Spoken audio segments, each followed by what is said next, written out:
Hey, deserving listeners, today's episode is about dating. And I've done a recent episode about this already, but so many more questions were left unanswered, and so I thought I would get to those questions. And a little caveat before getting into this is that dating is a very complicated thing. And often in advice columns on the internet or in the newspaper, it's often portrayed as this really simple thing, as if there's these really simple answers that are generalizable to every human being, and that's just ridiculous. So as I talk about this, I'm going to try to speak from that place, that everyone comes from a different place. Problems can have factors that when I talk about things, whenever I talk about things, it should be taken with that in mind, and that if you're having a particular problem that you need help with, you should find professional in-person help that can assess your full situation and apply a treatment plan just for you. But let's get to an email here. This first one is from Anonymous Patron. She writes, given that sex is expected while dating, how do you navigate that if you don't like having sex? For me, sex is fine, but I'd rather spend my time engaging in one of my hobbies and could honestly be in a relationship without ever doing it. I don't care about having sex in general. I'm often uncomfortable talking about sex with potential partners because of my disdain for it. All right, just chiming in here. Yeah, I get it. We live in a very strange world that doesn't acknowledge that some people just don't like having sex or don't want to, especially in dating, especially for young people. And it's a thing. There's plenty of people who don't want to have sex for a while, and there's various reasons why people don't want to have sex. One is just being asexual or demisexual, meaning that essentially you have a sexual orientation or a biological preference that sex just isn't a big part of your life.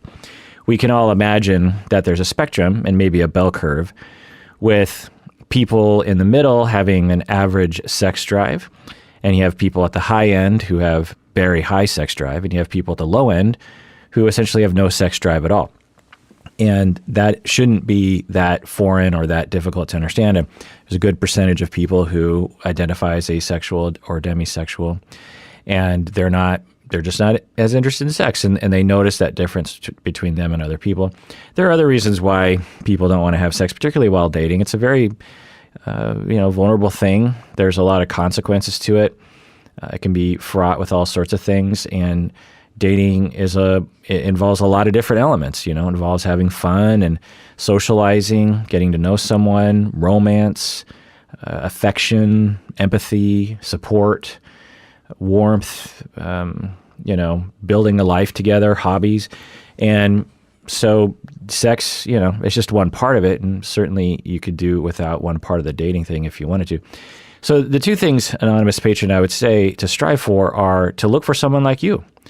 There are people like you, people who are just the same as you for one reason or another, particularly during dating, that they just don't want to have sex. And to expect that you're not going to find someone like you is not an accurate expectation. So it might take a little bit longer because you're dealing perhaps with one end of the bell curve, but that end of the bell curve might be bigger than you think it is.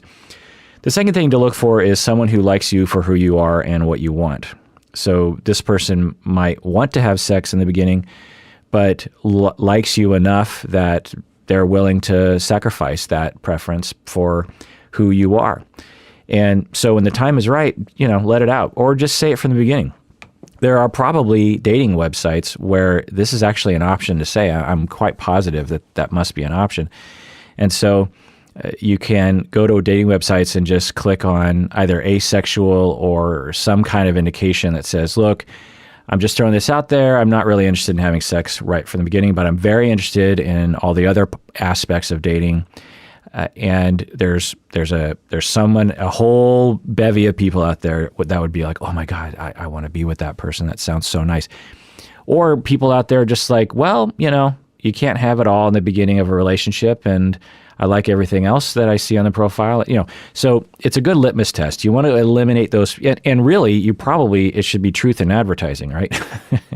If you will, that you should tell people right from the beginning, as soon as you can, just like, by the way, here's my preference, because you don't want to go down 10 dates and then spring that on someone, and then they're like, wait a second, I didn't know that about you, and because that's kind of a deal breaker for me.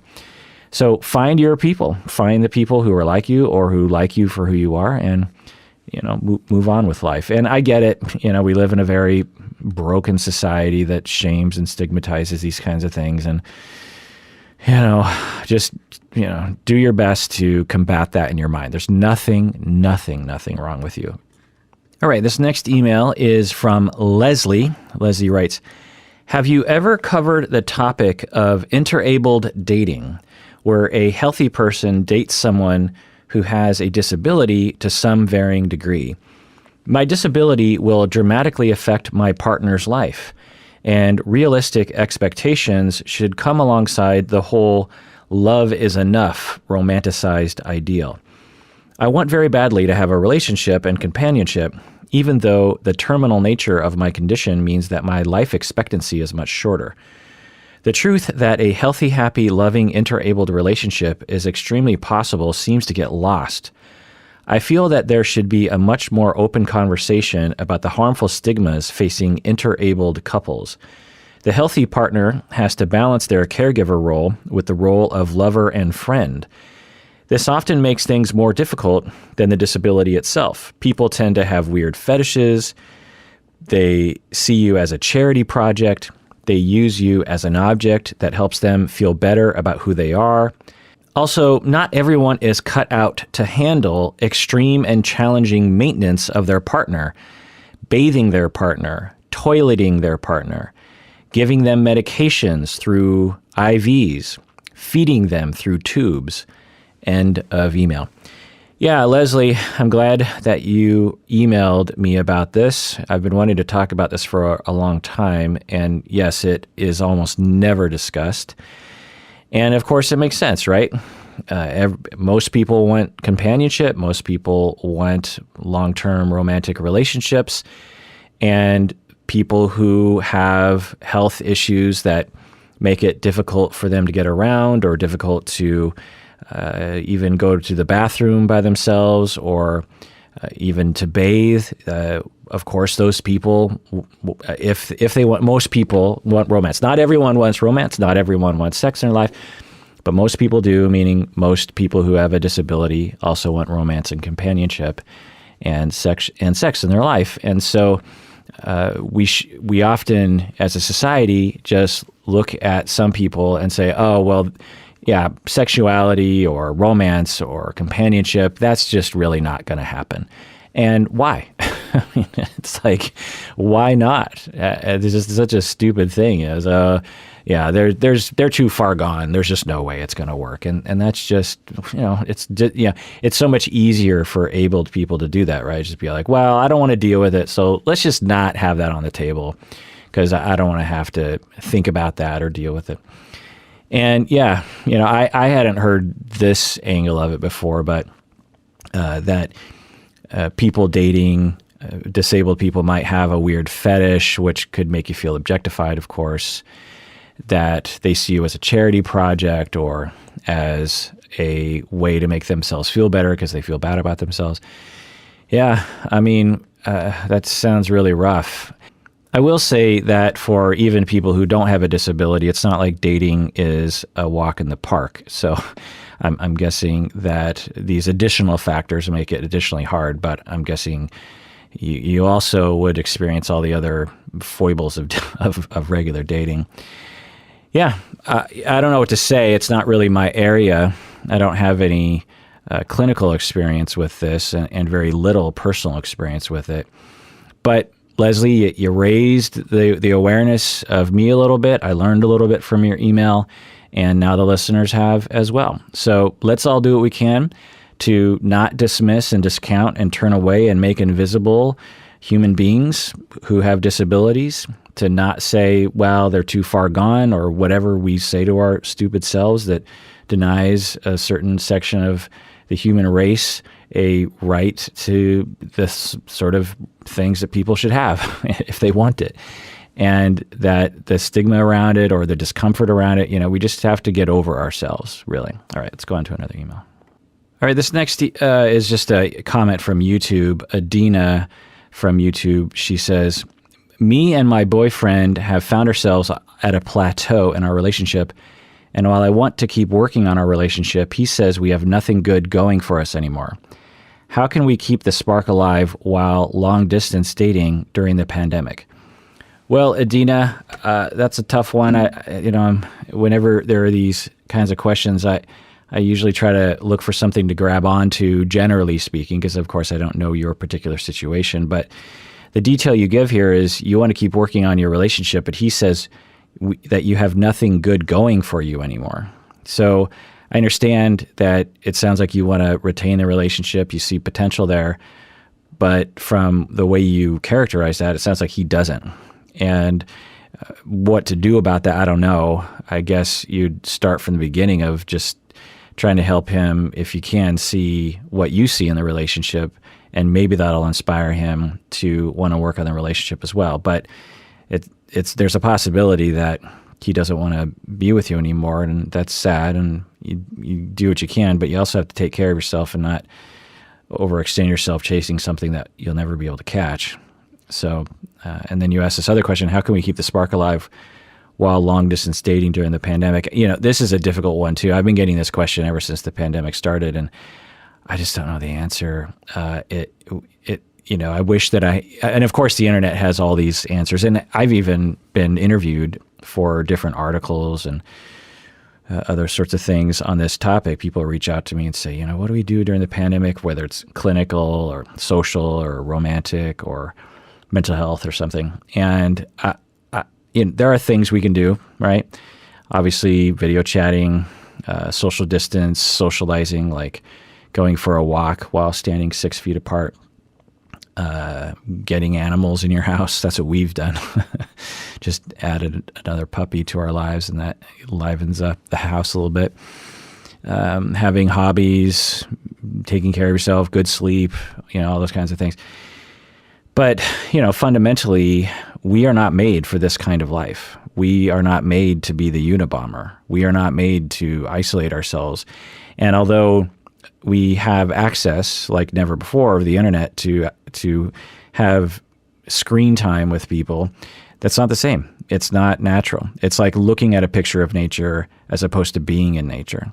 When we get something out of it, it's not like a picture of nature is nice, and a Zoom call with a loved one is nice, but it's not our natural state. And maybe in the future we'll find that we can adapt to it, but I can't adapt. It's not like after the pandemic, I'm going to be like, well, it's so much more convenient to socialize over Zoom. No. Like I am done. I am just done with this pandemic. And when the vaccine is available to people in my category, I'm going to be first in line.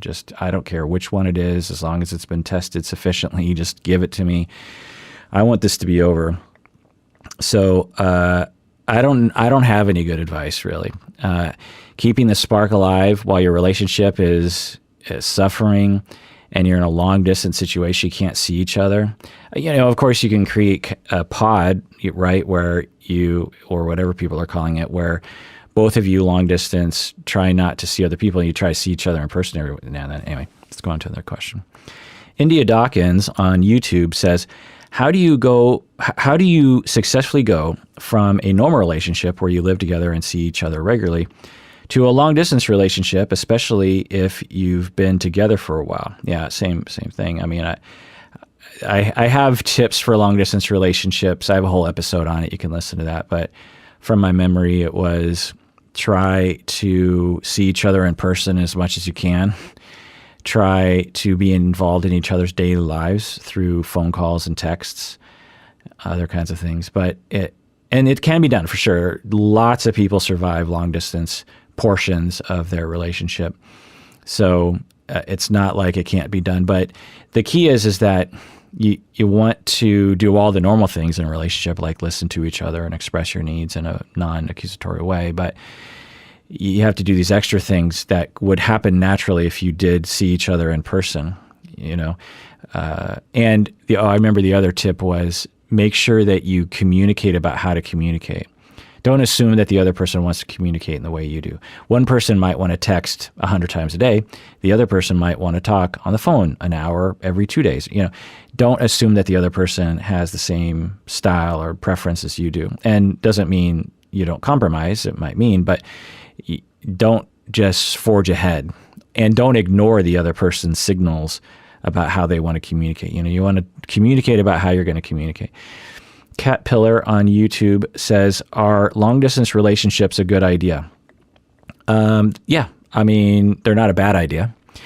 How you do them, though, the other factor, in addition to what I've been saying, is if you start it as a long-term relationship, that's harder. And I think the research I listened to my whole deep dive on it, but I seem to remember there's some research suggesting that if the relationship very quickly transitions to long distance or starts out as long distance, then the success rate goes down. Whereas if you have a good chance to bond in person for a good amount of time or a sufficient amount of time, then it will help to sustain the bad times of a long distance once you become long distance. Anyway. All right, this next email is from Maria. Maria said, I'm in a very happy long-term relationship. I found that many of my friends who struggle with dating have unreasonable expectations. They desire a fairy tale romance and come to me with disappointments when their dreams fall short of their realities. I tell them that I think they should be more practical, but in truth, they don't really like this perspective.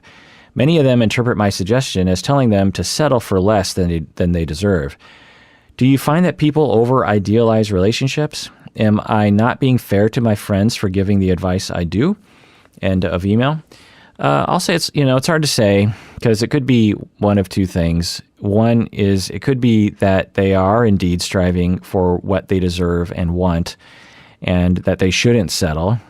Certainly there's some wisdom to that, depending on the situation. Or the other is that you're right, which is that they are striving essentially for the impossible, and that they'll never get their needs met because they have unrealistic expectations. It's hard to know. What are we talking about here? I'd have to hear the expectations, that sort of thing. And to answer your question, yes, some people definitely idealize, particularly younger people. No offense, younger people, but people who haven't been in long-term relationships. People who have been in long-term relationships understand that things are complicated and relationships are work, and no partner is perfect. And the best partner will have major flaws that will annoy you the rest of your life. And research has shown that the best couples on the planet who are in love their entire life and have relatively few conflicts will talk about how their partner annoys them in the same 3 ways for their entire life, and they just never resolve it. So people who have been in long-term relationships understand that. And it makes sense that people have unrealistic expectations, because where would they learn otherwise? Every rom-com, every music video, every story that young adults read in general, it's all completely idealized. Think about Harry Potter, the way romance is depicted in Harry Potter. And of course, there are some nuances to it, but they, rightfully so, they don't get into what it feels like to be married to someone for 15 years, right? I guess you could say that, the aunt and uncle exhibit some kind of difficulty. But anyway, the point is that, we don't teach kids this, and people tend to protect children for good reasons around this information. So it makes sense that younger people who haven't been in long-term relationships have huge fairy tale romance. The other thing is that, and I think this is getting worse, honestly, that since we live kind of in an Instagram world now, there's a lot of young people who incorporate Instagram or their internet persona into their ideas about romance, which of course is fine. There's pros and cons, and of course everyone would pathologize that, but it's just a part of our life now, and we have to think about the pros and the cons. And one of the cons is that if you are looking on Instagram for examples of romance, then you are likely to have a very overblown fairy tale, unrealistic expectation of what romance looks like. I mean, if you look at, even, me and my wife, I post pictures of us on Instagram, and if we're having issues, I'm not going to take a picture and post that on Instagram. That's just not the Instagram way. I suppose maybe I should lead the way and do that. But, the point is that you're 22 and a lot of your social education is happening on Instagram, and also not only just famous people, but also your friends. And you want that, you want what that looks like. And you might even be just trying to get those pictures. That might be literally how you see romance, of like, okay, that's what a good life is finding someone that is photogenic, essentially. Someone that has great abs and does their hair right and shoots well, in a selfie. And yeah, there are some massive problems with that.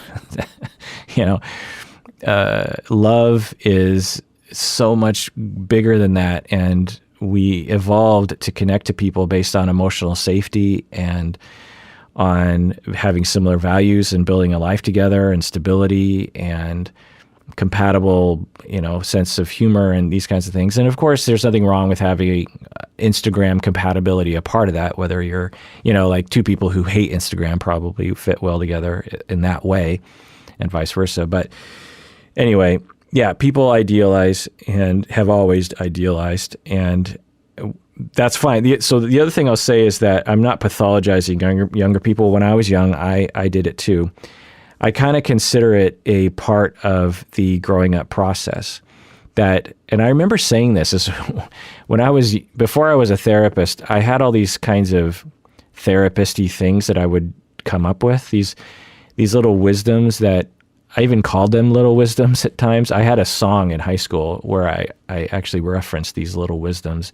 But one of the little, quote unquote, little, and I was sort of making fun of myself at the time too, but one of these little wisdoms that I developed was that you're not an adult until you have had your heart broken. And I don't know if I still believe that, but when I was 17 or however old I was when I came up with that, I noticed that me and the people around me, there was us before our heart was broken and us after our heart was broken. And we were definitely different people. Before the heartbreak, there was innocence and idealization and fairy tales and wading into the fray without any fear and openness and delusion and an expectation that things will be fine in romance, and falling hard in love, like just blind jumping off of the cliff. And then there was us after our heart was broken, which was much more wary, much more realistic, much more protective, and opening up when the time was right and sort of proven to us. And of course, there's pros and cons to either one of those sides, right? The defended side has its problems. But anyway, this is along those lines of when you have there's being ideal, being, let me just start over my brain. When people idealize, that's not a problem. It's just a part of the phases of growing up. And if you have enough relationships, you very quickly learn that the ideal is not attainable, or likely the ideal that you hold in your mind. And being told that by a friend might not necessarily work. And so you ask, Maria, is it fair for you to try to disabuse your friends of this notion of idealized relationship? Well, the questions you want to ask are you hurting their feelings, and are they listening? Because if you're hurting their feelings to such a degree that you're doing a lot of damage, then no, it's not fair. The other is, if you're convincing, then maybe it is fair. Maybe they need to be, maybe the truth hurts, But if they're not hearing you, which it kind of sounds like they're not, then what's the point? And that might get to my point of, you just have to live life. You just have to learn yourself. I was before in the beginning of my career, I treated a lot of kids and teenagers, and it was a very frequent point of conflict where these 14-year-olds would have these just completely unrealistic expectations of what the future held for them. They would be like not going to school or not trying in school. They'd be smoking pot every day with their friends, and they'd be screaming at their parents. They'd be like, I want out of here. And the parents would be conflicting with them, and I'd sit down with the kid and I'd be like, well, okay, so you want to move out? Yeah, I want to be emancipated. And I'd give them the whole spiel about realistic emancipation, which is extremely difficult to attain. But they heard about it through the grapevine. I said, okay, you want to be emancipated. All right, let's say we wave a magic wand and you're emancipated. Then what? Oh, well, I'll figure something out. And I'll be like, well, what do you mean? You're going to be homeless? What are you going to do? Oh, I got friends. I have a friend, and he lends me money sometimes. All right, how could you give me a figure? How much? It was never realistic, right? And you can yell at a 14-year-old and say, you have unrealistic expectations. You don't understand. Well, until they grow up and they're 18 and they move out and they realize how very, little $1,000 buys you, they just won't understand. They just won't get it. So you just have to go through those steps in life.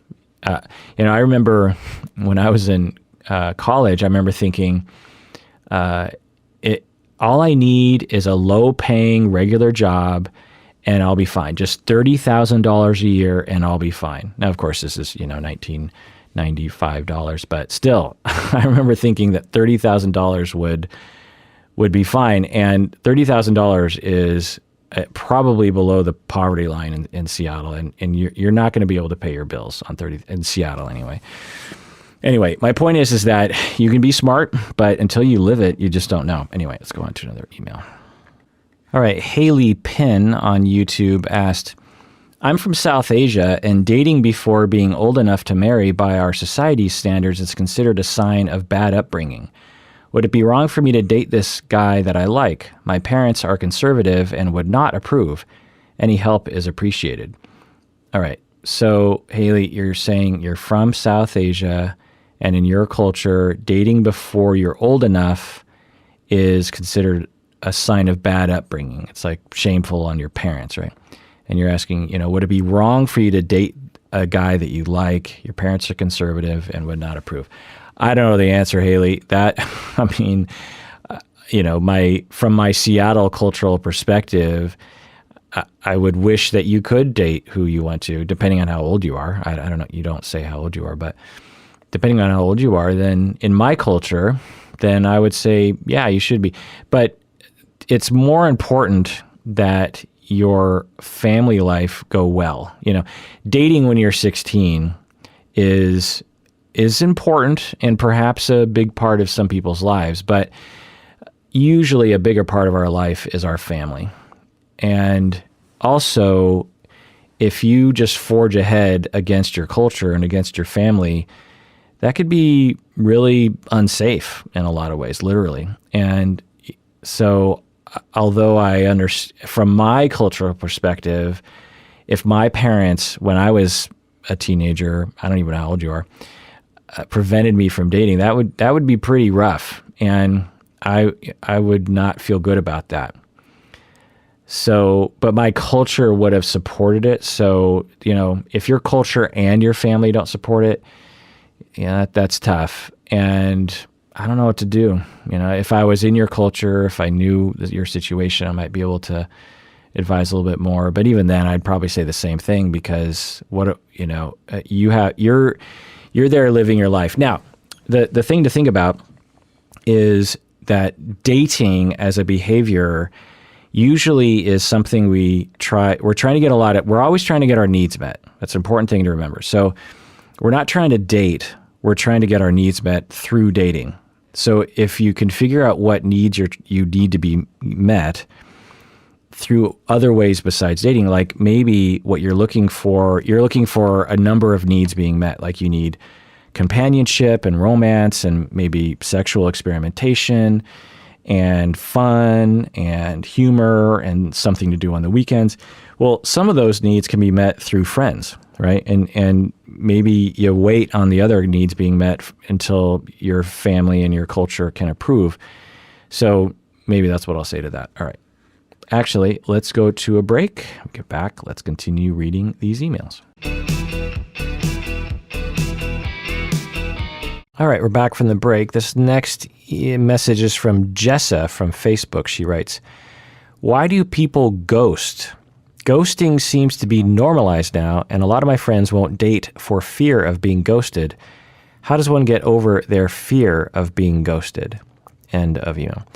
Yeah, being ghosted sucks. It's the worst. You like someone or even love someone, and you text them or call them or email them, and you're like, hey, let's hook up this weekend.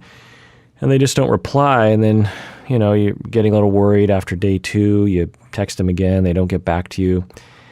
And then, a couple weeks later, you're just like, I think I've been ghosted. You see them on Instagram or something, you're like, well, I know they're not dead, so there's that. Yeah, it's extremely hurtful. It's, one of the most hurtful relationship experiences you can go through, really. It's one thing to be dumped. It's another thing to just be like discarded like that. Now, why do people ghost? Well, almost all the time, it's because they are so afraid of disapproval, because they have relational traumas related to disapproval, that they'd rather do something like that than face the music. It doesn't mean that they're a psychopath usually. It doesn't mean that they don't care about you. It doesn't mean that they lack empathy. It usually means that they have underdeveloped empathy and an underdeveloped superego, meaning that they're immature. And 2, it's because they're just extremely anxious. There are a lot of people, Umberto actually talks about how he ghosted someone when he was young. I don't know, he's around 20 years old or something, maybe teenager. Well, he didn't know it at the time, but there was a big connection between that and him being abandoned by his mom when he was 2 years old. We could go into the details on that, but I think it's pretty easy to see the connection there. His mom essentially ghosted him, and that creates 2 things. One is it normalizes being ghosted by a relationship, and 2, it makes you feel like you don't matter, and that it makes you feel like you must have done something wrong to be ghosted at the age of 2, and you believe that there's something deeply wrong with you. And so as you head into a interaction where you're pretty sure the other person is going to be angry at you, you have overwhelming anxiety of transference related to what you went through as a kid. And you really do not want to return to that feeling. And so you'd rather just run away from it. And ghosting helps you do that. So the thing I'll say about ghosting is that it's going to happen. Just like everyone is going to get dumped. Everyone's going to get cheated on probably.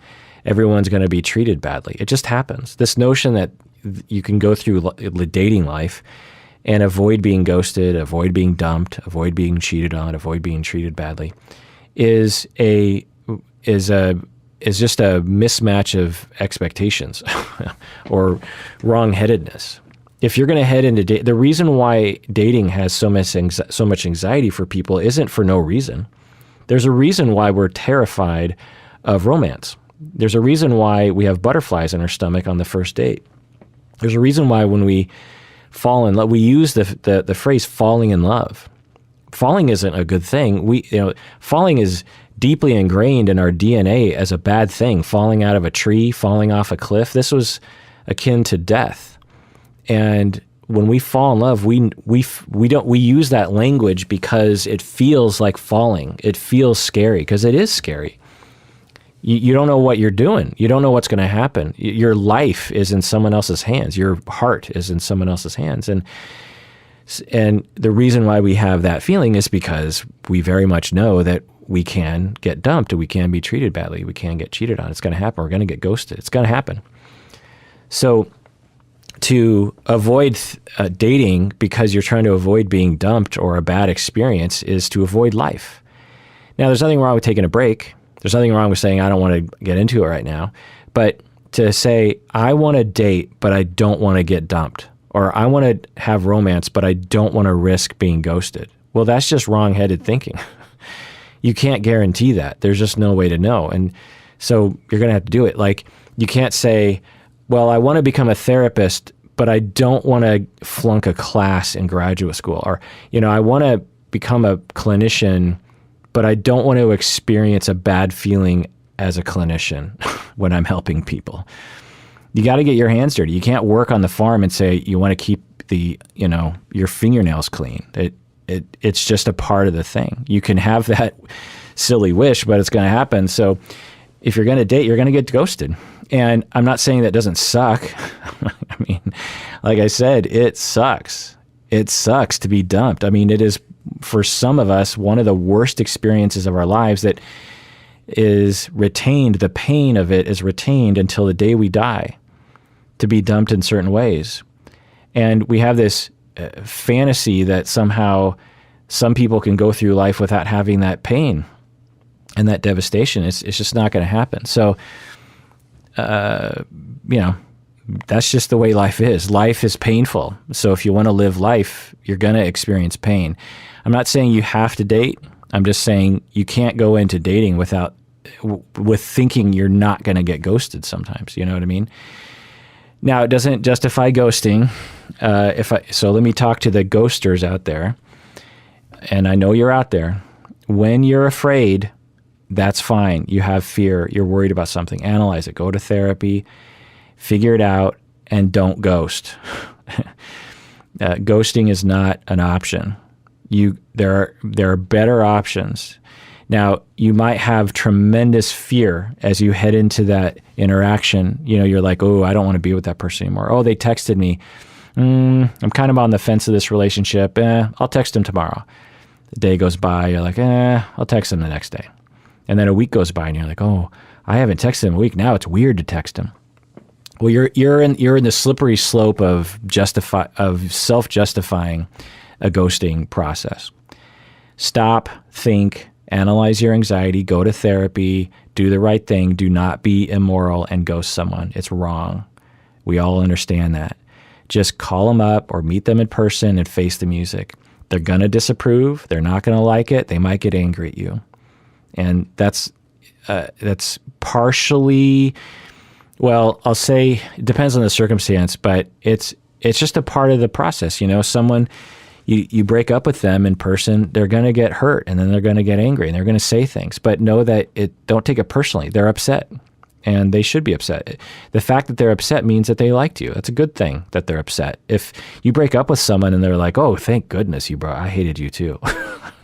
It's kind of nice to think, oh, okay, well, I guess this person did like me. But that's just going to happen, and it doesn't feel good. There's a lot of shame, but again, get your therapy. So if you're being dumped, you're being ghosted, get therapy, get support, but figure out the meaning, the existential meaning or the narrative or the schema that you have involved in what being ghosted means. To be ghosted can mean a lot of different things. You can decide what it means to you. It could mean, I guess that person is a scumbag. Good riddance. Dodged a bullet. If someone ghosts you, one way of looking at it is you dodged a bullet. And you found out early enough that you can move on with your life. It's going to sting, it's going to hurt, but good riddance to that ghoster. Because if they're capable of ghosting, God knows what else they're capable of, given their anxiety level, given their immaturity. Whoa, dodged a bullet on that one. Whew. It's sort of like, I can't remember where I heard this, but I actually kind of thought this in my personal life. When you have someone that kind of uses you, and they're like, they ask for money and you give them money, and they don't give it back, and you hound them for the money and they finally give it back to you, and then they ask for money again, and you're just like, look, okay, I'll lend you this money, but I need it back right away because I'm in a tight situation here. Like, yeah, absolutely, I'll give you the money tomorrow. And then you give them the money and they avoid you.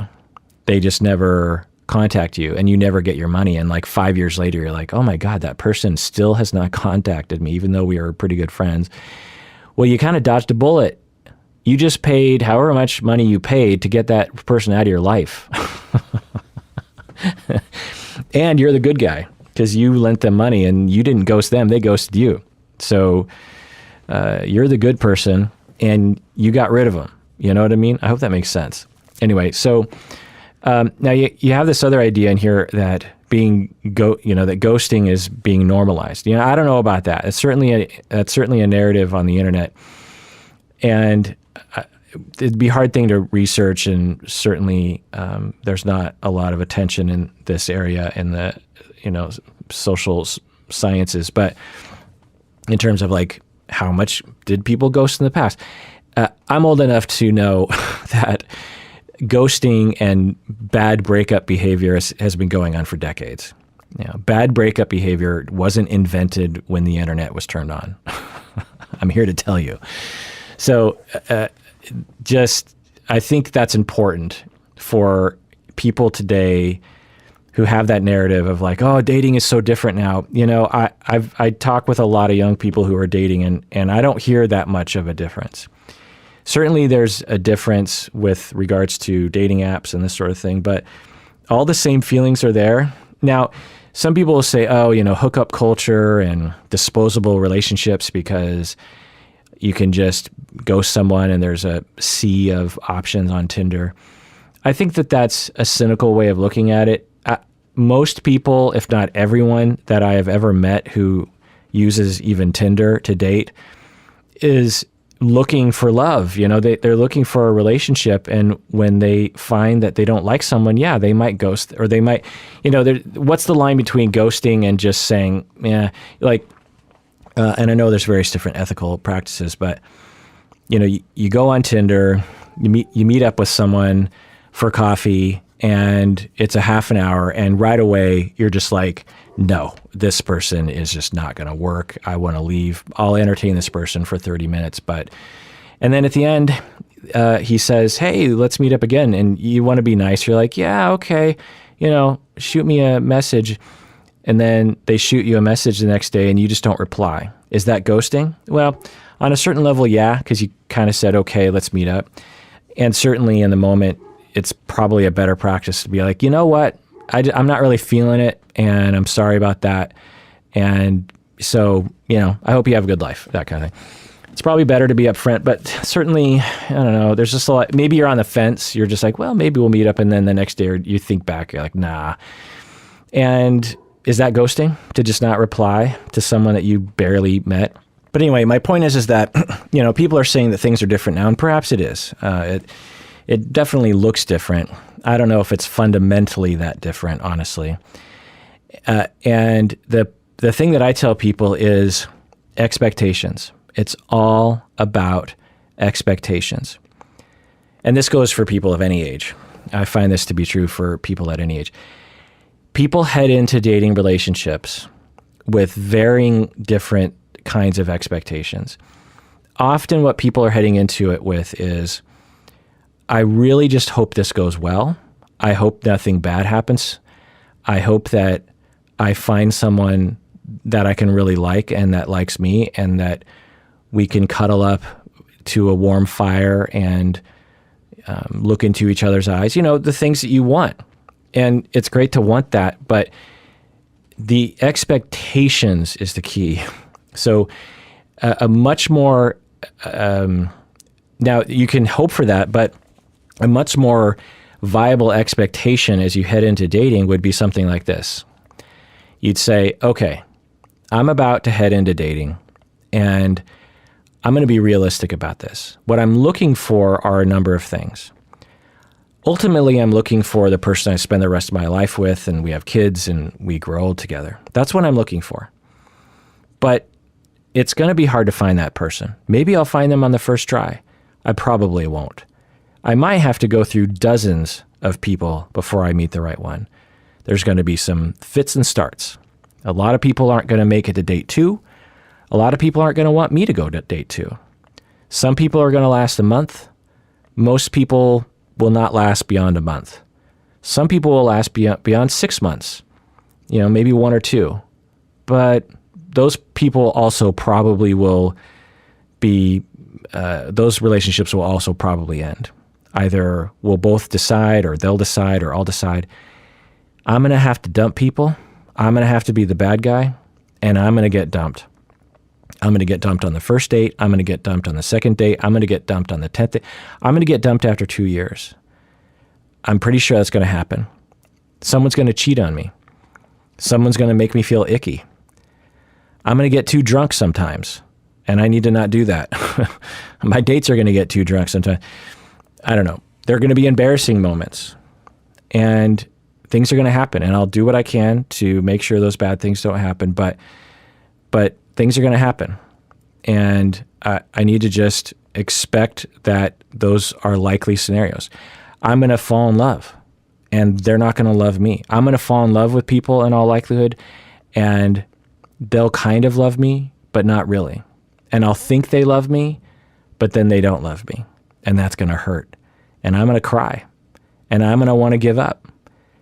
But I need to have realistic expectations, because that's just how dating works. And it's always worked that way. It wasn't different 50 years ago in terms of what I'm talking about right here. And that's just what's going to happen. And there will be times when I get back on Tinder and I'm going to see my ex-boyfriend on there. I'm going to see my ex-girlfriend on there. And that's going to sting. Or I'll be walking around and I'll see someone I dated, and I will try to avoid them because I broke up with them in a way that I don't feel proud of. These things are going to happen. Okay. What am I going to do knowing that that might happen? Well, I'm going to have fun along the way. I'm not going to enjoy the bad times, but I'm going to enjoy the good times. So when I'm on date 3 and I'm like, this seems to be going pretty well, but I don't know. I mean, date 4, sometimes I hate them. And sometimes later on, I find out that they never really liked me and they were just placating me on date 3. So who knows? But this is a fun time. We're at dinner. We're having a couple of drinks. We're talking. We're laughing. We're sharing each other's lives.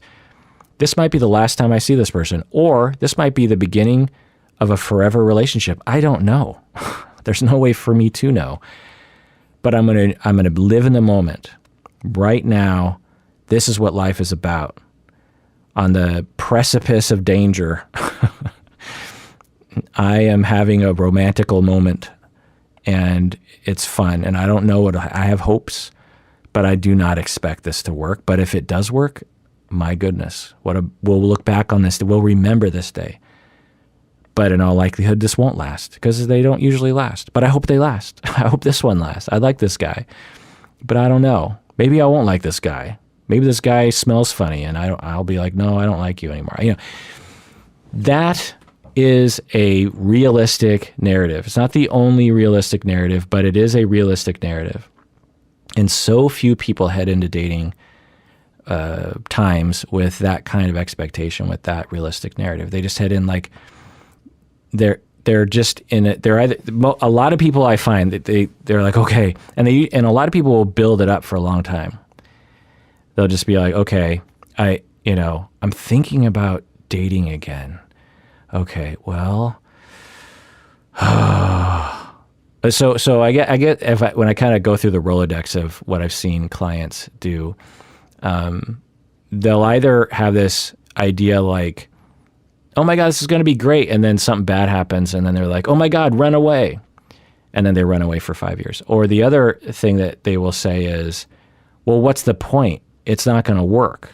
That's the other attitude I'll hear. It's like, I've tried it before. It didn't work. It's not going to work. And that is just not likely true. I can't predict the future, but it's not likely true. There are so many lonely people out there who are dying to find someone, and when two stars find each other, an explosion happens and good things happen. So it's not a fun time. It's not a fun time to be dumped. It's not a fun time to dump someone. It's not without its annoyances. It's time consuming. But if you live in the moment and you're on a first date and you're like, wow, this is a weird moment. I don't know this person.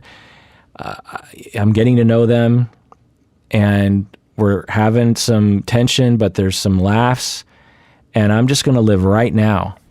and I'm going to enjoy it along the way. That's the key. So many people, when they get older and they are looking at very few years left in their life, will say, I wish I had lived in the moment more. I was worried about things all the time, and I didn't take so many risks because I was worried. I wish if I could go back in time, I would not live my life that way. I would have just done things and told myself, enjoy your youth, enjoy your life, enjoy it. It's there for the taking. And I'm not saying to you, people listening, you're supposed to be dating. This applies to whatever, that we go through life dreading things and doing things we don't want to and trying to survive. And certainly for some of us, that is our life, that there is no other way of looking at it. But for a lot of us, and a lot of moments, if we just switch the way we look at life, if we just switch our orientation to life of right now, I'm not going to treat this as a chore. I'm going to treat this as something I want to do. How am I going to make this moment my moment? How am I going to make this something that I can get something out of instead of trying to survive something? And dating is included in that. Anyway, let's go on to another email. All right, this next comment is from Lisa Was Here on YouTube.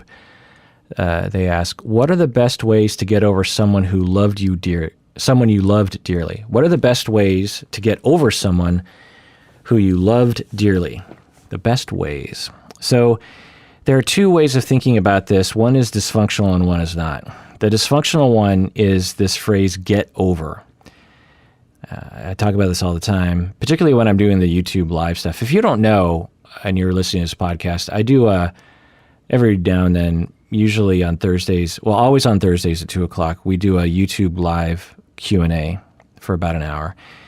And a lot of the questions that people ask have this sort of tone of like, how do I get over this terrible thing that happened to me? Or, how do I move on? Or how do I cope with these kinds of things? Because we have this culture of something bad happened to you, and you need to move on. There's an emotion that's something bad happened. You're having an emotion. You need to stop the emotion because the emotion doesn't feel good. And we live in a society that supposes that's natural or healthy, and it's a complete opposite paradigm to nature. The other way of looking at this is, how are you going to be human through this process? How are you going to meet your needs? Maybe is a better way to put it. So you ask, what are the best ways to get over someone you loved dearly? Well, the first thing I would say is, why do you want to get over them? I mean, I understand, I'm guessing what's happening is you get dumped, or the relationship ends, or someone died, and you're longing for them, or you miss them, or you have sadness when you think of them. That is life. Like I was saying earlier, to avoid the sadness of loss is to avoid life. To avoid the negative emotions of the ending of a relationship is to avoid relationships.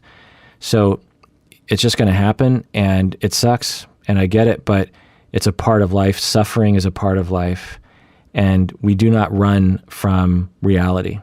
We accept reality. That all of us right now, you listening, me, all of us, if we go to that place in our soul, we will feel the pain of a past relationship that ended. We will feel the pain of someone who dumped us. We will feel the pain of someone who made us feel like crap, someone who made us feel scared, someone who made us feel like we didn't matter. And what do we? How do you get over that feeling? You don't. That's inhuman to think that you get over that feeling. Emotions are our friends. They're here for us. We have reasons for them. And when you have those feelings, you have self-compassion. Those feelings are telling you, hey, I need compassion. and you can give yourself compassion, or you can tell someone else and they can give you compassion. That's how you get over. That's what your emotions are probably telling you. In the same way, as I always say, when you have a feeling of thirst, you don't try to get over your feeling of thirst. You drink water. You have a feeling of thirst, you drink water. You don't tell yourself, I need to get over my feeling of thirst. I get thirsty all the time. I need to get over it. Well, when you have sadness and pain, you don't get over it. The feeling is telling you that you are thirsty for love and compassion, either self-compassion or compassion from someone else, connection with someone else. That's what you need. Either the person who hurt you, which would be great, but in lieu of that, someone else. All right, let's go into another comment here. How can someone get over a major heartbreak sustained 8+? By the way, Colin, if you know from him being around, he is now working for the podcast, and he's going through a lot of the emails and stuff and organizing them. And so that's why all these questions right here have to do with getting over someone. So Marissa on YouTube says, how can someone get over a major heartbreak sustained 8+ years ago? How can I stop blaming myself, lowering myself, and diminishing my self-worth? Well, for Marissa, that's a pretty complicated question because, obviously going to therapy, I'll say two things very briefly. One is like I was saying before, sustaining a major heartbreak 8+ years ago and still feeling the pain is to be human. And there are a lot of people out there denying that pain, or they're trying to act like it doesn't happen, or they're drinking that pain away, or they're doing something else, but they feel the pain. You live long enough, you have enough relationships in your past, you're going to have things that will stay with you the rest of your life.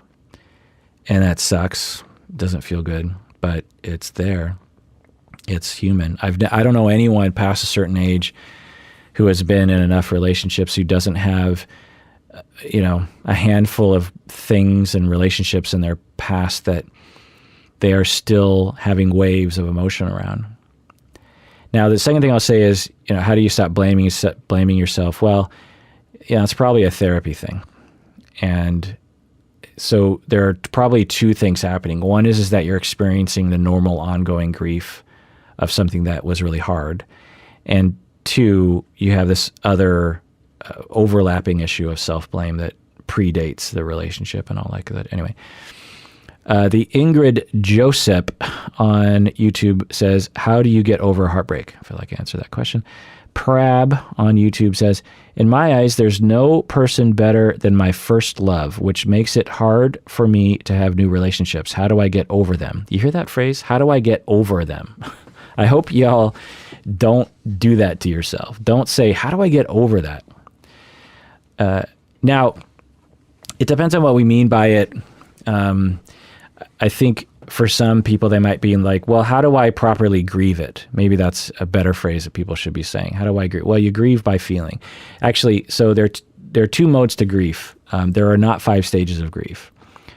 That's a falsehood that was perpetuated by some silliness. But we have 2 modes of grief. One mode is to grieve and feel and to think and reminisce and to hurt. The other mode is to rebuild and have joy and move on. But we vacillate between these 2 modes for our entire life. So there's no phase to that. For some people, right after the loss, they don't feel the feelings because their body doesn't want to. And then after a time, they feel the feelings. And then they go back to not feeling the feelings. And then they feel the feelings. And we go back and forth naturally between these 2 modes. And when our society or ourselves prevent ourselves from moving naturally between the modes, that's when bad things happen. So when you say, but you also say, there's no person better than your first love, which makes it hard for you to have new relationships. Well, this is a complicated one. I don't know your particular situation, but there are 2 things I'll say. One is that it's kind of normal, and just keep dating. And it's possible that you just need time. Also, it's possible that you haven't really found the right one, and maybe your first love was just particularly compatible with you, or just particularly charged with you. It's not uncommon for someone to have a first love in high school, for example, or college, and after the breakup, they've been dating for a few years, and they're like, I think I'm broken because no one compares to the way I felt with my first love, and I'm worried I'm never going to feel that feeling again. Well, I don't know, but in all likelihood, you very much will feel that feeling again. It's a matter of meeting the right person, and maybe it's a matter of enough distance between that past relationship. And it's also possible that what you're thinking of as love is narrow. There's a first love involves a particular kind of feeling that most people will report. I talked about that earlier a little bit. And so it's possible that you're looking for a innocent version of love, one that feels all-encompassing and all good. But after we have that first love heartbreak, we have a more nuanced understanding of love. Think about the Pixar movie Inside Out, if you're familiar. In the beginning, we have a young girl who thinks in terms of black and white. Her memories are either all good, or, meaning they're just joyful, or she has memories that are just sad. She has memories that are angry. She has memories of being jealous. She has memories of being disgusted. But none of the things are nuanced. She just is like, okay, that memory is wonderful. I remember playing hockey with my friends. That was fun. I also remember having to move away from my friends. That was sad. But as we age, we learn to blend these things. And that's the whole point of the movie, which is a beautiful point to this movie, that as we age, we learn, we can be sad and happy at the same time. I can remember something that I miss from the past and feel sad that it's gone, but happy that I remember it and happy that I can still recall it. And what is that? What is that? It reminds me of a local Seattle band from the late 80s called Sad Happy. It was, during the early Nirvana Soundgarden days, there was this other band called Sad Happy. In some ways, they were a lot bigger than Nirvana and Soundgarden, but anyway. So Sad Happy, was that the name of the band? Anyway. And in the same way, when we have a first love, we're in that innocent zone, in all likelihood, where it just feels 100% good. There's just nothing bad about it. There's nothing scary. We're in love with an idea, not a person, often with our first love. That's why a lot of people look back on their first love and they're like, why was I in love with that person? Like, I didn't even like that person. I mean, we weren't compatible at all. What was I thinking? It's because often we're in love with an idea. We're projecting something onto the other person and we're falling in love with that, not really what's happening. And only when that reality is so strong that it breaks through the veil of the projection do we realize, what am I doing? And we break up, or the other person breaks up with us. So it's possible that you'll never find another relationship that feels as intense as that first relationship did. You'll approximate it. You might actually surpass it. It's hard to know, but it wouldn't be uncommon to have it be different. And I'm not going to sugarcoat it. There's pros and cons to that. There's something really quite special about having that projected love, about having that ideal love and passion, where it's just like unbridled obsession with your romantic partner, and they're obsessed with you. Mutual, unbridled, uncomplicated obsession with each other that a lot of people have in their first love. Not everyone, of course, and some people experience later on in life too. It's not like you can't have it again, but it's something different sometimes. And there's a lot of ideas about this, and it kind of depends, of course. And someone's going to email me and say, well, actually, I've had a obsessive love 20 times, and each time it's better and better. So there's no way to generalize. That's what I said in the very beginning. It's like these are complicated things. But you're saying there's no person better than your first love. Well, okay. It's possible that you might not ever meet anyone better, but not likely. And I'm guessing that this person, that Preb, that you're on the younger side, and that you just haven't met another person that's better than your first love. That's okay. Give it time. Sometimes it takes until you're 40 or 60 before you meet the one. And I know that's depressing, but it happens.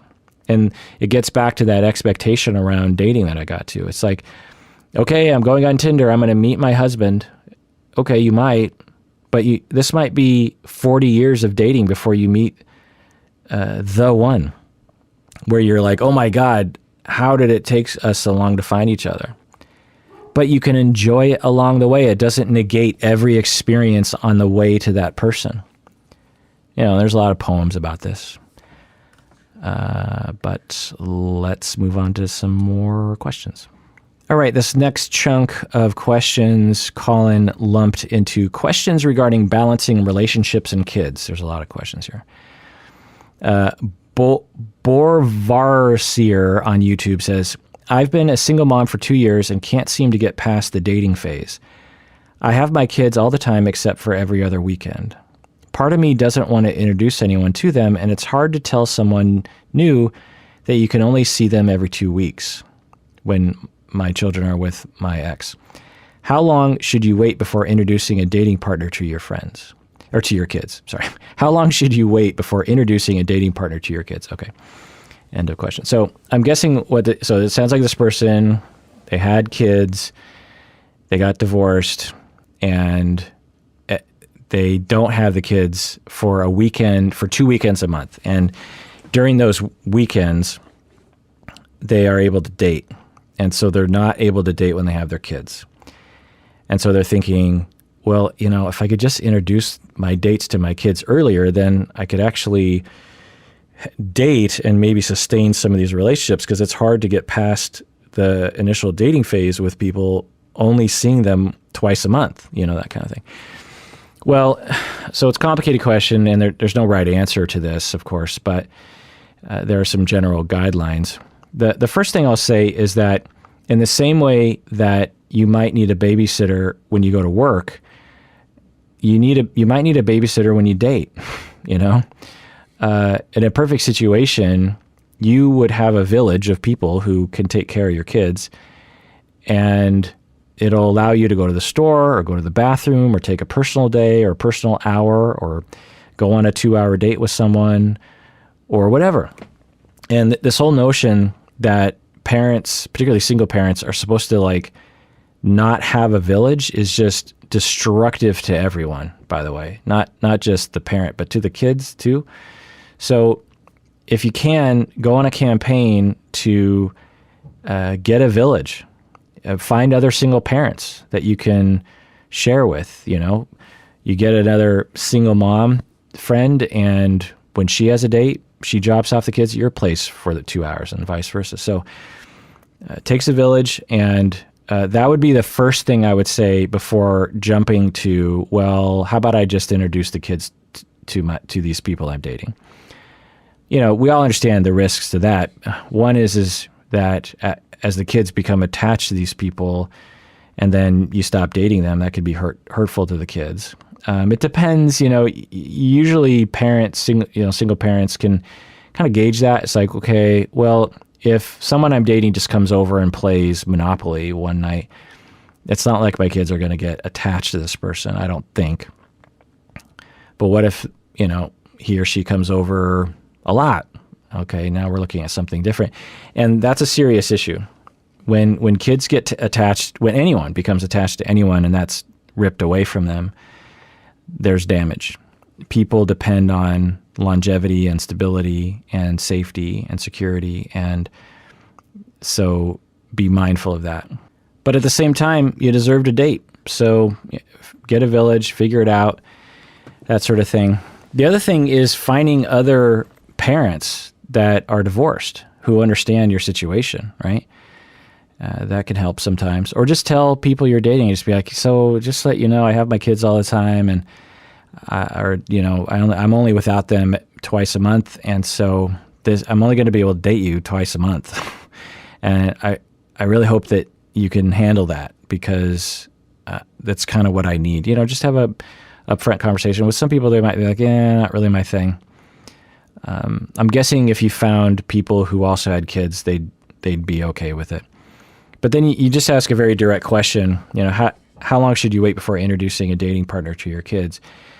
The general rule is when you believe that this person is possibly going to be in your life for a very long time, that's when it's okay probably to introduce your dating partner to the kids. It's hard to say. Every kid's different. Every partner is different. Every family's different. But the principle is, do I think this person is going to stick around such that if my kids do become attached to this person, that there's a good chance that this attachment relationship will sustain itself?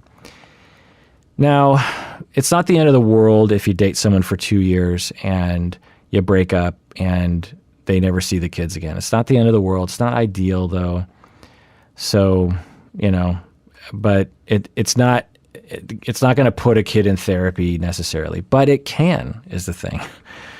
So it's complicated. And I understand the convenience of being able to introduce your dating partners to your kids. And again, if they don't get attached to them, and the other thing, of course, is safety, because if you're dating people, you don't necessarily know who they are. And so you just have to be careful with that.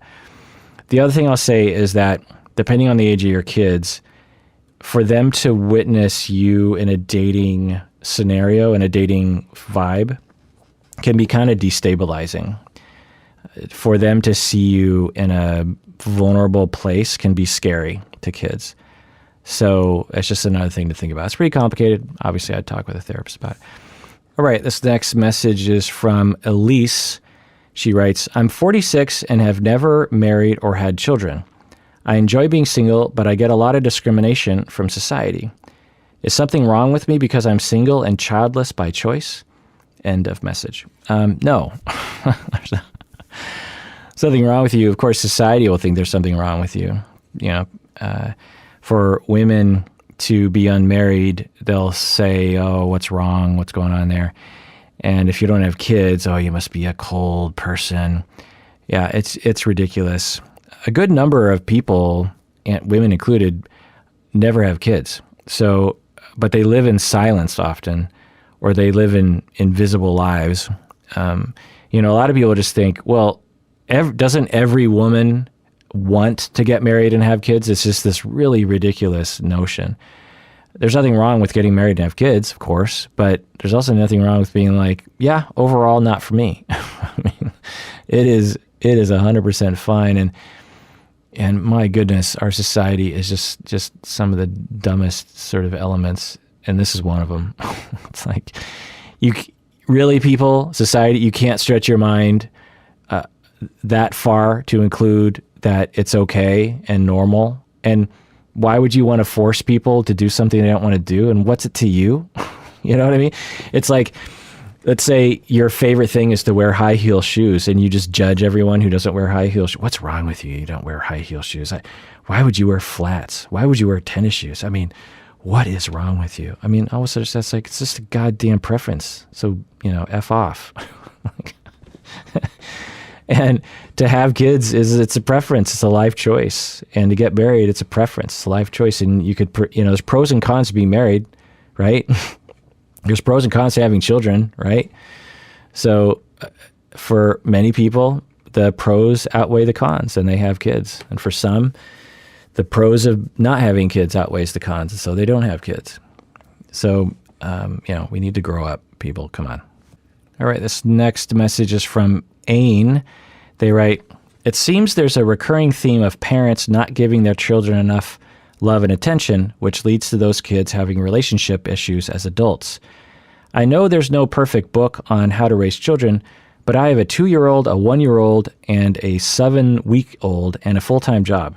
Do you have any tips on raising infants, toddlers so close together? Do you have any examples of how to teach them differentiation? End of message. Yeah, wow, that's a lot of work. I mean, 3 kids, you have a 0, a 1, and a 2-year-old child. That is and a full-time job. Yeah, my goodness. Now, 100 years ago, that was the norm. So people have been doing it for a long time.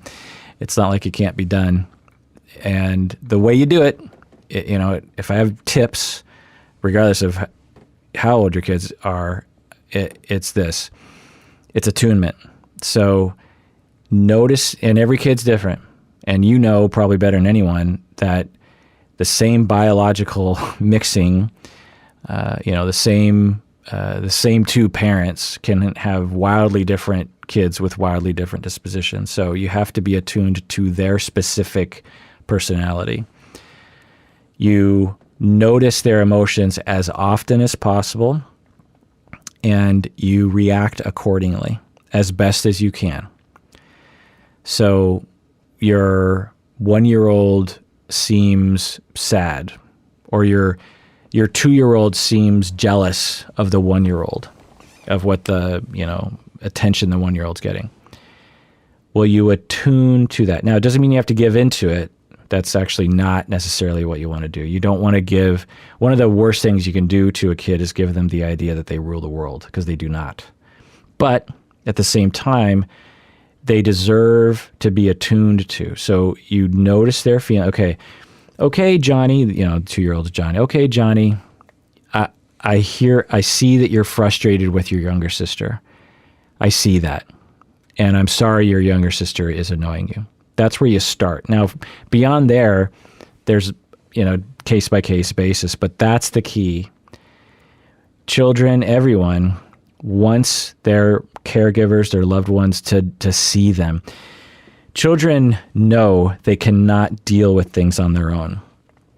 And so when they're having an emotional experience, they're usually, any emotion, even good emotions, they're often a little bit scared of it. And if you are there to notice it, and you're calm, and you're not running away, and you're commenting on it, it's very soothing to them. They'll say, oh, okay, well, Mom notices me and sees me pretty accurately right now, and I'm looking at her and she's not freaking out, so everything must be okay. That's very important. And kids on a minute-by-minute basis need this. Now, you also say you have a full-time job, so whoever else is taking care of the kids needs to do that too. So those are my little tips. So teaching differentiation, that's how you do it. Differentiation at the age of 0, 1, and 2 is about attunement and about emotional regulation. And attunement helps with emotional regulation, meaning that the child learns age appropriately what their emotion is and how to mitigate the downside of that emotion. They're angry. And instead of just having a temper tantrum, they look at their anger and they say, oh my gosh, I'm so angry. And they go, Mom, I'm very angry right now. And then you notice, you're attuned. You're like, oh, you're angry. What are you angry about? I'm angry about younger sister taking my Legos. You're angry about younger sister taking your Legos. I see you. That makes sense that you're angry. Thank you for telling me that. Let's see what we can do. Okay? When we don't attune to children, they stay in the state that they are when they're younger, which is to just have a tantrum and just to flail and get violent and to scream and to become despondent. And when we see our children and they see that we see them, they relax and, okay, well, Mom's on the job. Mom. Now, maybe you can't fix it, but you seeing it and convincing your child that you see it will usually take away 90% of the problem for the child. Okay, mom sees it, Mom gets me, Mom understands. And what a wonderful thing. And that's a lot of therapy for all you therapists out there. Stop trying to give skills. I can't. So many trainees, all I'm doing, like half the time, I'm just telling people, stop focusing on skills. Did you become a therapist to teach people skills? Coping skills? Coping skills are great, but the internet can teach them stupid coping skills. Coping skills are not, there's nothing wrong with relaxation or mindfulness practices. Okay, there's nothing wrong with that, and sometimes that is the way to go. But for most of us in therapy, we just want to be heard. We just want to be seen. Do you get me? Am I okay? Am I worthy of being seen? The same goes with kids. And when we don't get enough as a kid, we need our therapist to give us that. Jessica from YouTube says, 4 weeks ago, I just had my third baby, and my boyfriend of 11 years has stopped being a supportive partner. I am genuinely unhappy with this situation and have reached a breaking point. Is there anything I can do to help him become a more active partner and parent? End of message. I'm sorry you're going through that, Jessica. That sounds truly awful. The first thing I'll say is, in the interim, whether you convince him or not, get your village. And this is something that, we make fun of, was it Hillary Clinton said it takes a village? It does take a village. We did not evolve in homes separated by miles. We evolved in tribes of about 100 people, and literally a village took care. And we lived these lives, and many people on the planet today live this way and are perfectly happy and have a lot better outcomes than we do. I mean, we like to, we're in this advanced society, United States, we're doing so well. No, we're not. We are civilizing ourselves to death. With all of our separate rooms and screens and cars and jobs and bank accounts, we are eliminating our natural state, which is to be in constant contact with other humans. Of course, the pandemic is making it worse, right? So when you are embarking on a baby making project and you're like, I'm going to get pregnant, think ahead. Do not say, well, me and my partner are doing fine. Well, what if your partner and you don't do fine? And even 2 parents is not enough people. That's not how we were designed as animals. Our cousins who are primates, our primate cousins, they don't live in separate caves in these nuclear families, mommy and daddy and 3 children. That the whole tribe takes care of the children. And the children have many parents. They know their main parent for sure, but they have many people they can depend on and many people watching out for them. So organize your life that way, and if the people in your family of origin are not good supports, find other people. You deserve it. Your kids deserve it.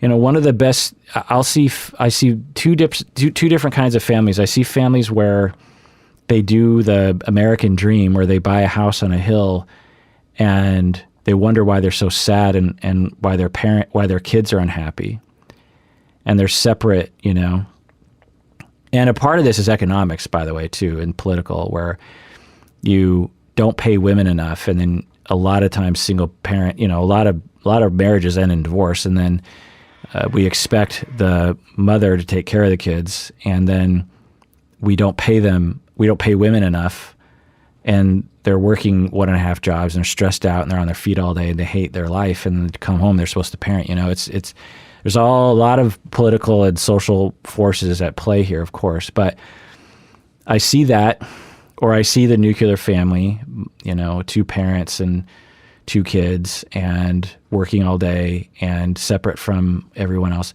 And I see another family where the kids are seeing their grandparents every day almost, and they see their aunts and uncles, and their neighbors, and their friends' parents. They spend time at their friends' parents' house, and the kids have all sorts of caregivers. They prefer their parents, but they have loving, caring relationships with a lot of people. So I know there are barriers, and I know, it's easier said than done, but I feel like it needs to be said more than it is said, and it needs to be planned. In the old days and in other parts of the world today, this village lifestyle just happens naturally because that's just what's happening. But in today's modern Seattle, mostly American world, you have to engineer it. You have to, through your own grit, engineer a village for yourself because it won't happen otherwise. And so it puts additional strain on families and parents, and then you have to sustain it, right? You can't just set it up. You have to when someone drops off, someone moves away, you got to replace that person. And it's hard work. And, it's not a good time. But anyway, so that's the first thing, Jessica, is I'm guessing that might be the case. I don't know. But you're asking, is there anything I can do to help my partner to be a more active partner or parent? Well, assuming that your partner actually wants to be a good partner and a good parent, which is usually true, then therapy is the answer. There's just too many possibilities, and it's one of the perfect things to do in a situation like this is therapy. It's one of the perfect usages of therapy. There's this assumption out there, particularly against men, it's just like, well, they don't really want to parent. And, men are dogs, they'd rather. Now, take it from a man. Men, when they dig down deep and they're allowed to be who they really are, they're human beings first and they're men second. And as human beings, we want to love and we want to parent and we want to have a stable long-term relationships. We want to be vulnerable, but we're taught we're not supposed to, or we're afraid, or we have traumas, and we fall into toxic masculinity as a warm blanket to protect us from the pain of being human. And when we go to therapy and a therapist really gets that, then they can help bring out the human from the man. And I've done that. One of the most gratifying moments is when I do that and the heterosexual male just breaks down in uncontrollable tears in the middle of the session. And I feel the 35 years of pain that he's been holding back. And he's allowed to be vulnerable. And I hold him emotionally, and I ask his partner to do that too. And it's then that the human emerges from the masculine ideal. And now we can move forward. Now we can say, okay, it's okay to feel. It's okay to be real. It's okay to be vulnerable. It's okay to be weak.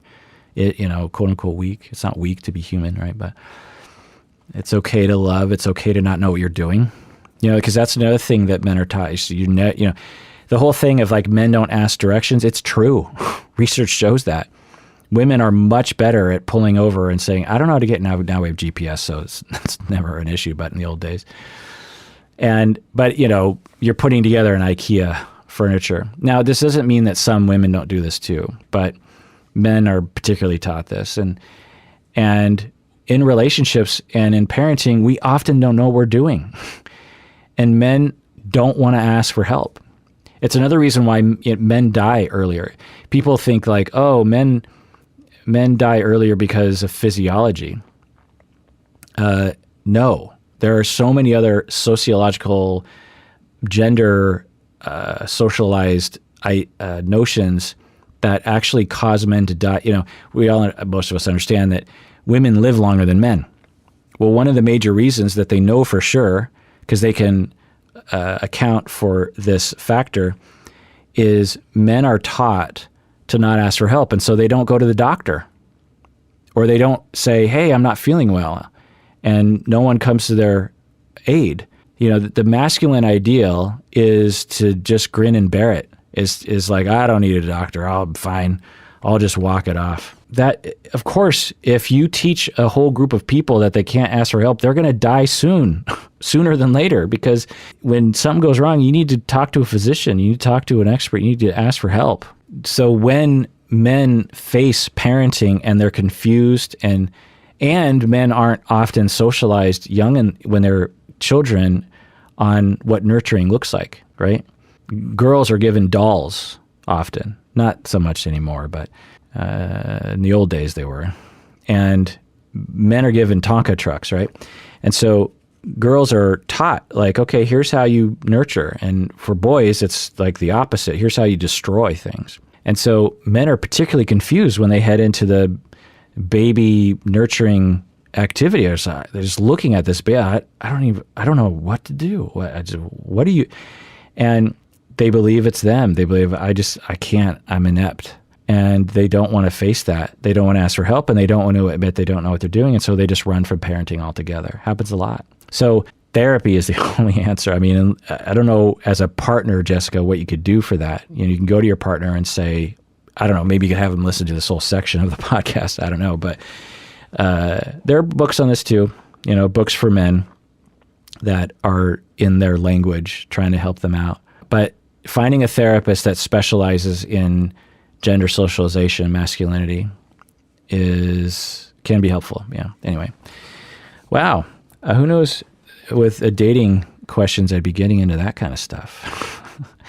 And I only got about, 2/5 of the way through this document. So I guess I'm going to have to make another dating episode. I think that would be the third one. And wow, if you're still listening, I've been rambling, and I'm guessing, there's things in my rambles that don't make sense. Or the thing about these sort of grab bag episodes is that I am trying to answer everyone's questions. And so I'm doing it I'm trying to actually go as fast as I can, and yet I'm talking forever. But one of the downsides to do this kind of episode is that I can't I can't thoroughly go into the topic as much as I want to. And so there's always going to be stuff left unsaid. And one of the things that people will, hate me about and get extremely angry at me about is, you didn't mention this. And I'm thinking, well, it's because I didn't have the time to, really.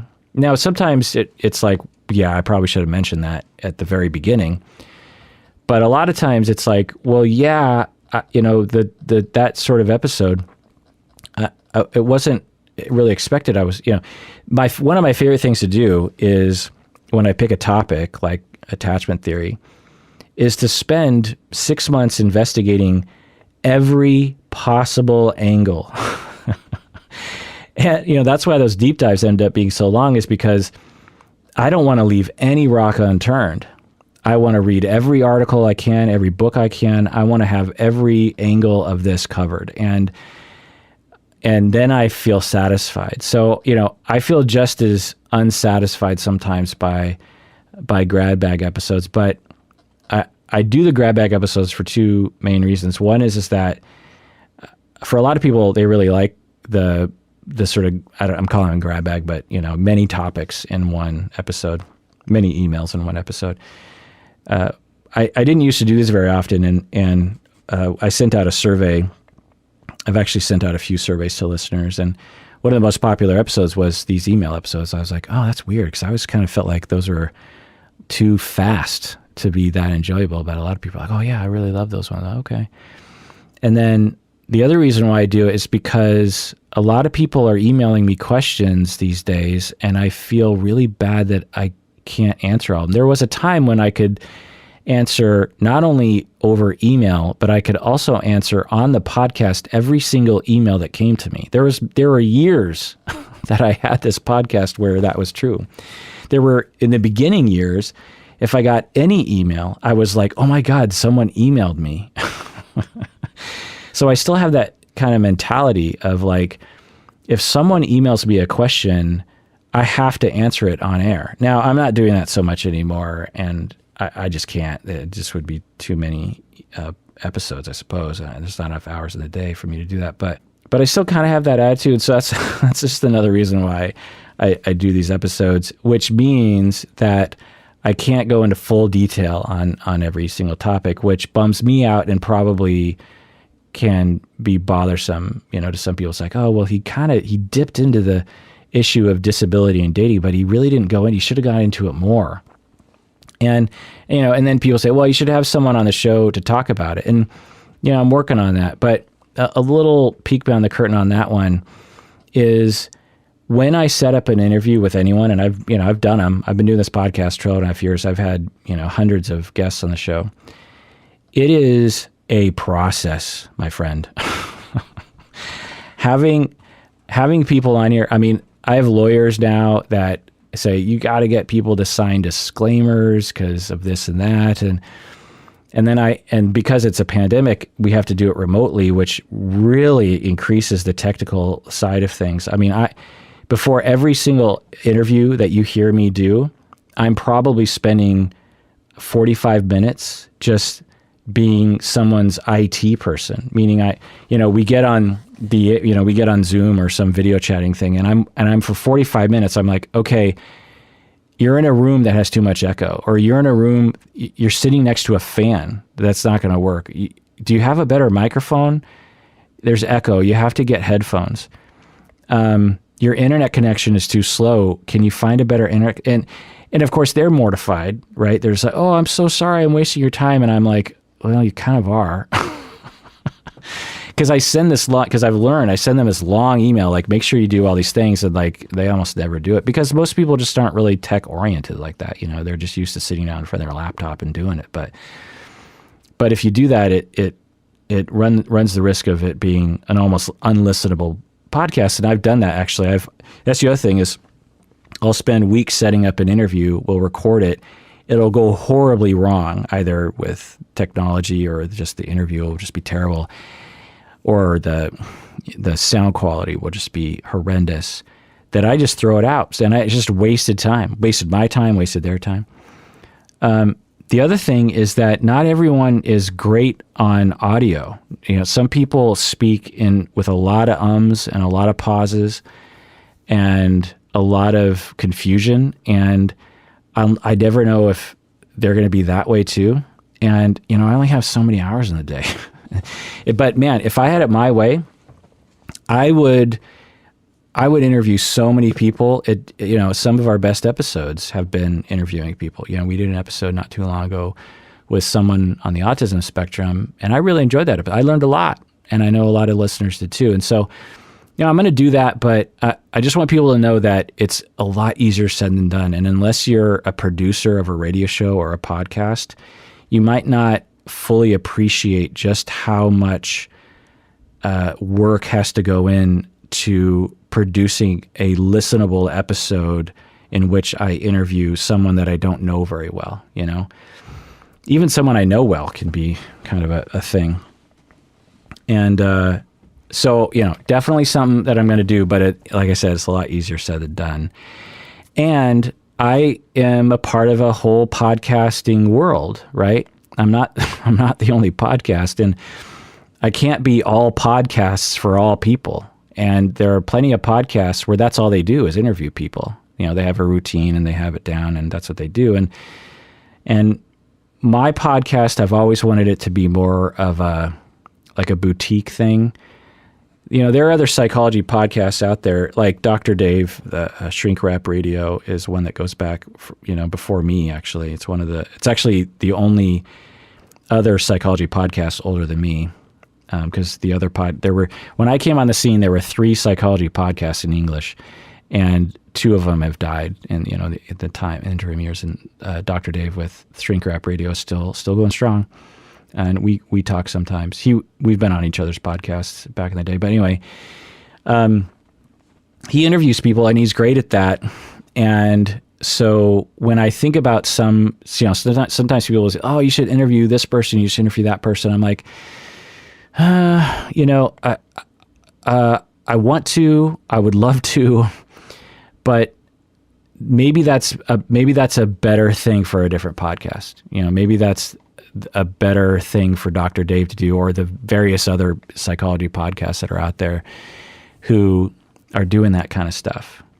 Because now at the same time, I don't want to just be lazy and just avoid and just say, well, not my job, I don't have to. It's certainly, not a responsible thing to do, because if everyone did that, certain voices would never get heard, right? But I don't know. I get yelled at a lot for not having guests on. You need to have this sort of person on, and what's wrong with you? You can't talk about this without having this sort of guests on. And it hurts to be yelled at. And so I guess I'm just trying to tell people where I'm coming from. So that's the end of the dating episode, in which I depress myself with memories of being yelled at. And I get a lot of supportive emails, and you don't have to send me an email, encouraging me. I know you're out there. I know a good number of you right now are sending me good thoughts, and I hear you. I get those emails when I complain, and I hope it's okay that I complain about this. It's a big enough part of my life, honestly, the thin skin issue, that I need multiple platforms to vent my feelings and to get support.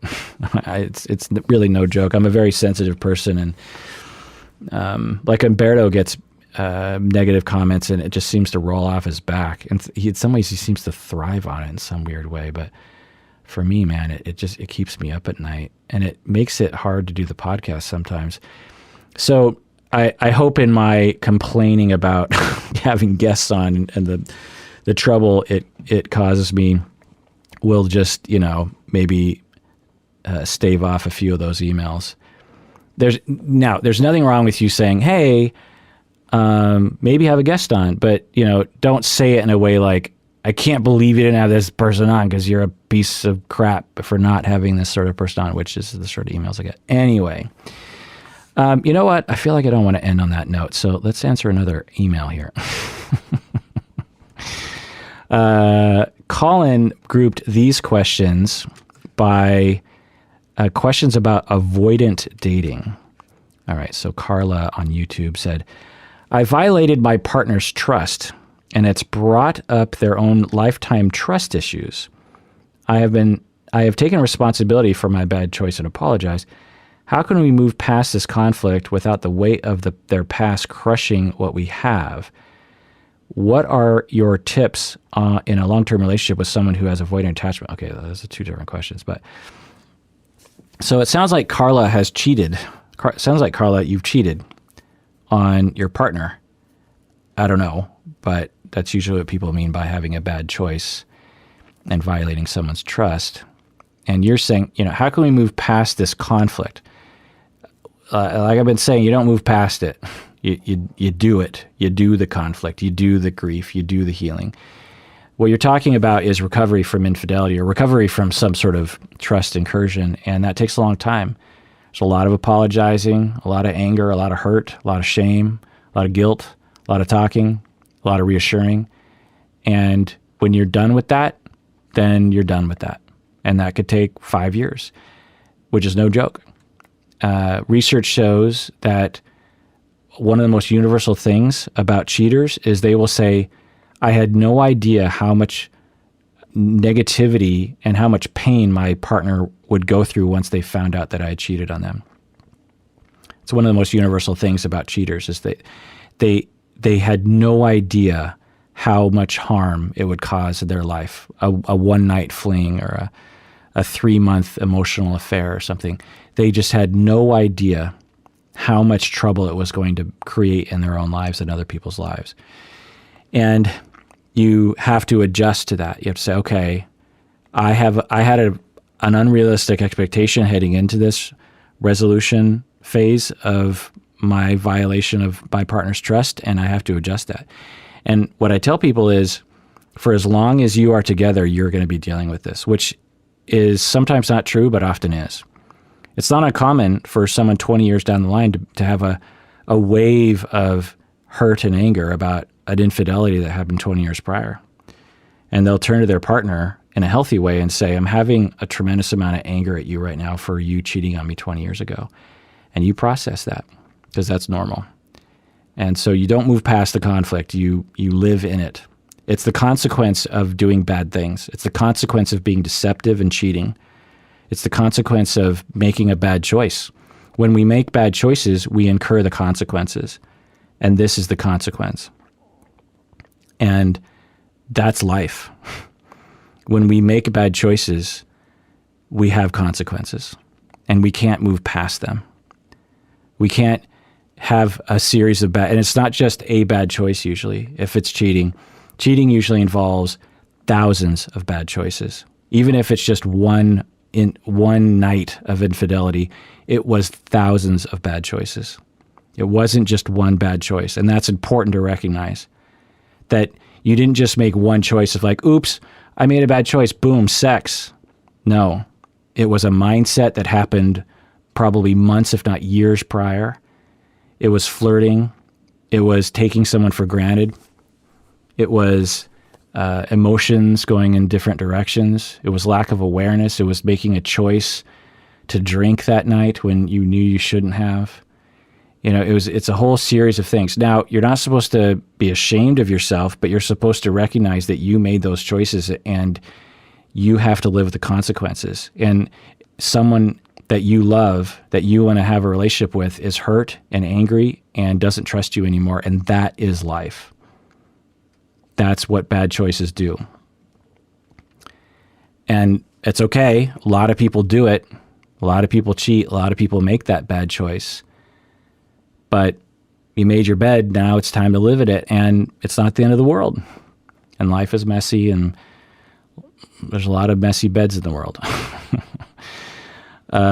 Paulina on YouTube says, I'm seeing someone and we enjoy our time together, but I can't tell if he is as into me as I am into him. I'm seeing someone and we enjoy our time together, but I can't tell if he's into me as much as I'm into. I think he might be avoidant type person. I also think I identify as having preoccupied attachment, and I don't want to scare him off with my clinginess. How do I avoid the pursuer-dissenser dynamic when all I want to do is pursue him for reassurance?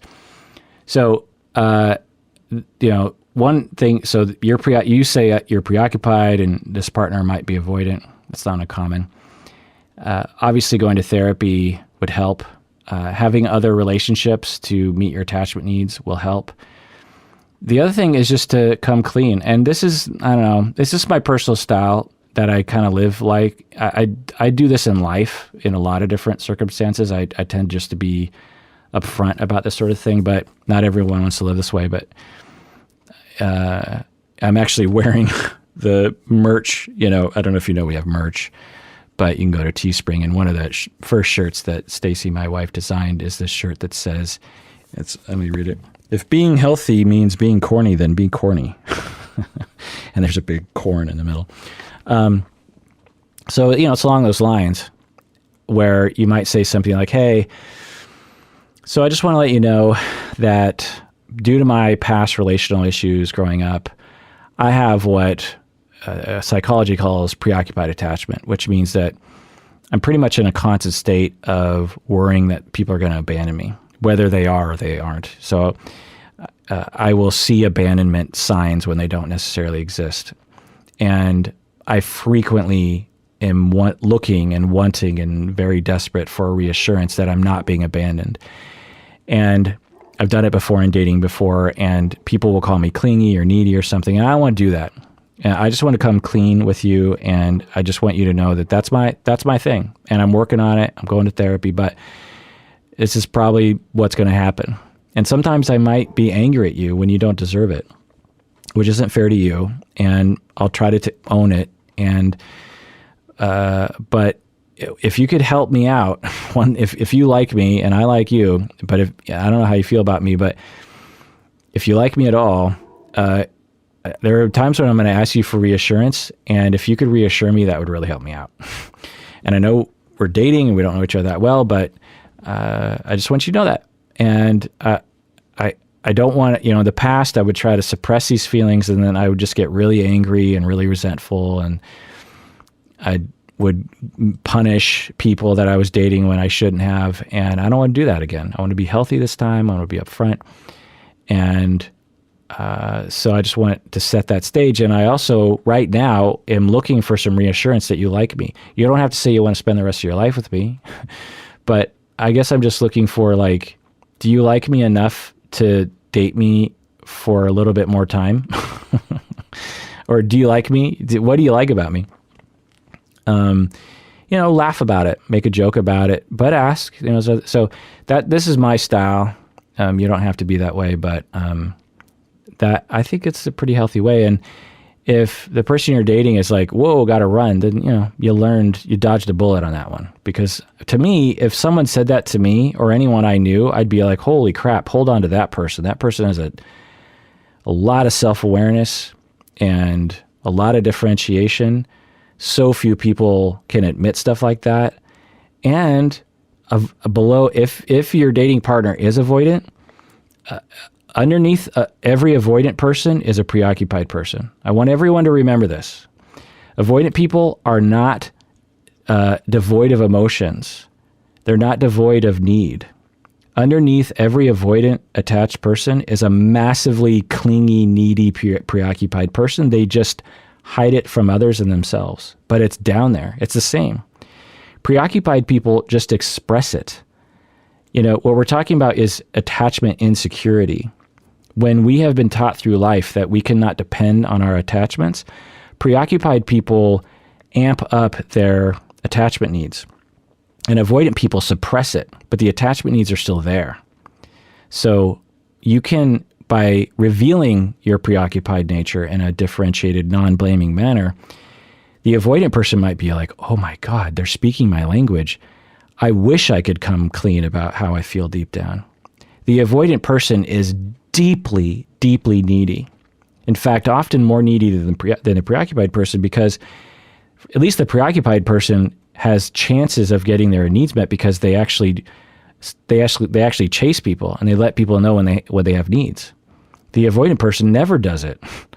So avoidant people almost never get their attachment needs met. Preoccupied people get their needs met sometimes because they demand it or they're asking for it. They alert others. Avoidant people never alert anyone.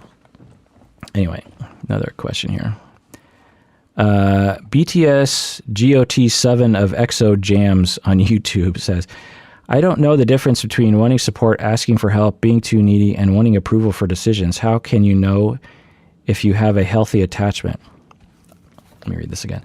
I don't know the difference between wanting support and being too needy. I think that's what they're asking.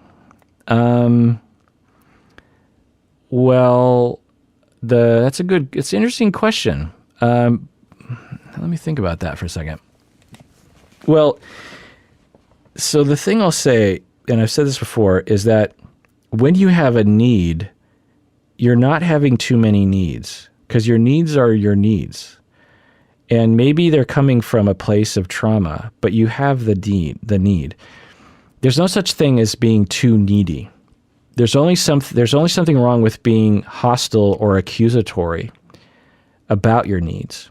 And when people are saying this person is too needy, it's not that they have needs, it's that they're using their needs as a bludgeoning device. So let's say you have a quote unquote needy person, a clingy person, and they're like, hey, let's hang out tonight, because they're expressing their needs, right? They want to hang out. And the other person's like, yeah, I don't really want to. And then the quote unquote needy person says, well, how come? I thought we were together. What are you doing tonight? Okay. So now that person gets labeled as needy, right? But that's not really accurate. What's happening is they're being hostile. They're being mean. They're being accusatory. They're lashing out. They're controlling. That's the problem. So if the person said, ooh, I have a need to hang out and my partner doesn't want to hang out right now, I have needs that my partner is not meeting right now. Well, what do I do with those needs? Now, I can tell my partner, so I just want to let you know that I'm pretty vulnerable right now and I kind of really need you. You don't have to hang out with me if you don't want to, but I just want to let you know that when you said you didn't want to hang out with me, it made me want to say, no, I really, really, really want to hang out with you because I really need to hang out with you tonight. Or you take your needs and you find other people to attach to, So what do we do with our needs? So that's the difference, and that's what a lot of quote unquote needy people will do, is they'll try to suppress their needs, and that's impossible. You can't suppress your thirst or your hunger or your attachment needs. You can't wish it away. There's no getting over or moving on from your needs. It's what do you do with those needs? How do you set up a life to meet your needs? If you don't have any relationships to meet your attachment needs and some random person comes along that you're dating that meets some of your needs and you pour all of your attachment needs into that one person, then yeah, that's going to cause a problem and it's going to be quote unquote needy. And then you're going to be, I need to suppress my needs.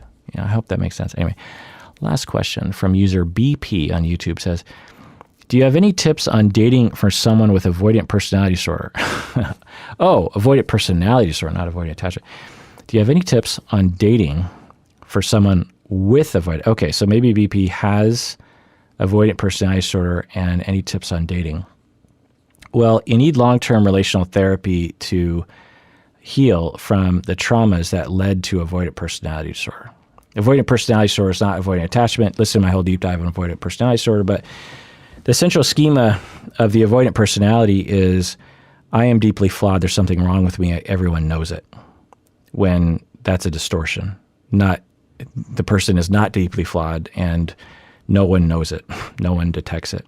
But that's the delusion of the avoidant personality is, I am obviously noticeably deeply flawed in so many different ways, and people are in constant awareness of the fact that I'm deeply flawed.